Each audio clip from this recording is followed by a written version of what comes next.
जय जिनेंद्र। संस्कार वीडियोस में आप सभी का हार्दिक स्वागत है। प्रथमायोग की कहानियों के अंतर्गत आज हम लेकर आए हैं जम्बू स्वामी की कहानी। ऐसी मान्यता है कि जम्बू स्वामी को बचपन से ही दिव्य शक्तियां प्राप्त थी। भरत क्षेत्र से मोक्ष जाने वाले अंतिम केवली जम्बू स्वामी ही थे। राजगृही नगर में जम्बू स्वामी अपने पिता अरहदास तथा माता जिनमती के साथ रहते थे। जम्बू कुमार बचपन से ही बहुत तीक्ष्ण बुद्धि के थे तथा युद्ध कला में भी बचपन से ही प्रवीण थे। एक बार जब वो युद्ध करके लौट रहे थे तब बहुत सारे लोगों को मरा हुआ देखकर उन्हें इस संसार से वैराग्य हो गया। उनको यह महसूस हुआ कि अगर सच्चा सुख प्राप्त करना है तो सारी इच्छाओं को समाप्त करना होगा। घर आकर उन्होंने अपने माता पिता से दीक्षा लेने की आज्ञा मांगी, मगर माता पिता ने उन्हें दीक्षा ना लेने के लिए बहुत समझाया, मगर जम्बू स्वामी नहीं माने। वो अपनी दीक्षा लेने वाली बात पर अड़े रहे। तब उनकी माँ ने सोचा कि क्यों ना हम जम्बू स्वामी की शादी करा दें, फिर शायद वो मुनि बनने का विचार त्याग देंगे।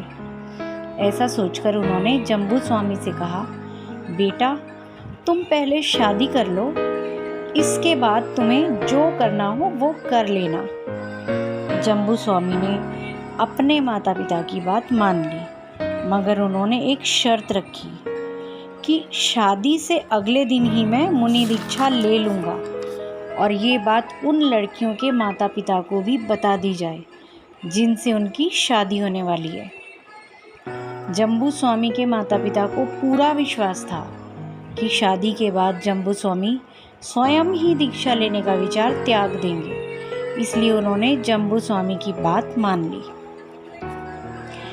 इसके बाद बहुत धूमधाम से 4 सुंदर कन्याओं से उनका विवाह करा दिया गया।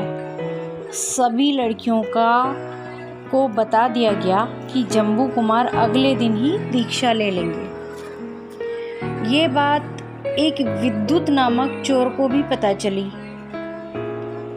उसने सोचा आज तो मजा आ जाएगा, शादी का घर है, घर में बहुत रुपया पैसा होगा, बहुत माल होगा और मैं सारा चुरा कर चला जाऊंगा।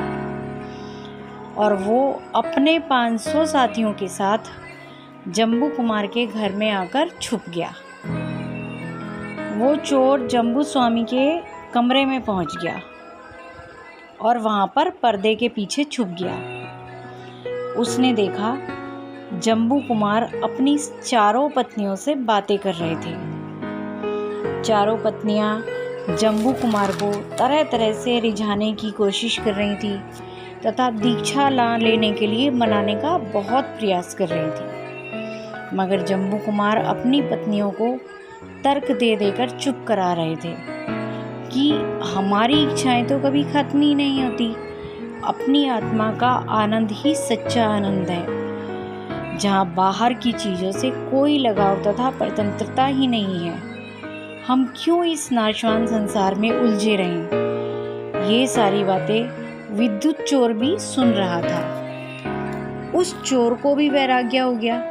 उसने सोचा मैं चोरी करके पैसा कमाता हूँ, पैसा खर्च करता हूँ, वो खत्म हो जाते हैं, फिर चोरी करता हूँ, क्यों ना मैं भी सच्चे सुख की अवस्था को प्राप्त कर लूँ जहाँ मुझे कोई इच्छा ही ना हो।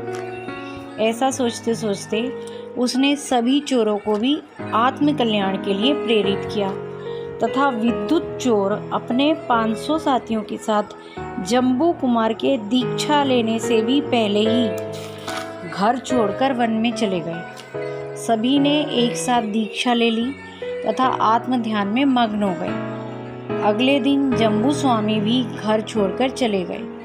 उन्होंने भी कठोर तपस्या तथा ध्यान करके मोक्ष प्राप्त कर लिया। जैसे वैराग्यमयी उपदेश सुनकर एक चोर भी मुनि बन गया, एक चोर भी साधु बन गया, वैसे ही हम भी गुरुओं के उपदेश सुनकर अपनी जिंदगी को पवित्र बना सकते हैं। जय जिनेंद्र दोस्तों, धन्यवाद। दूसरी कहानी के साथ हम जल्दी ही उपस्थित होंगे।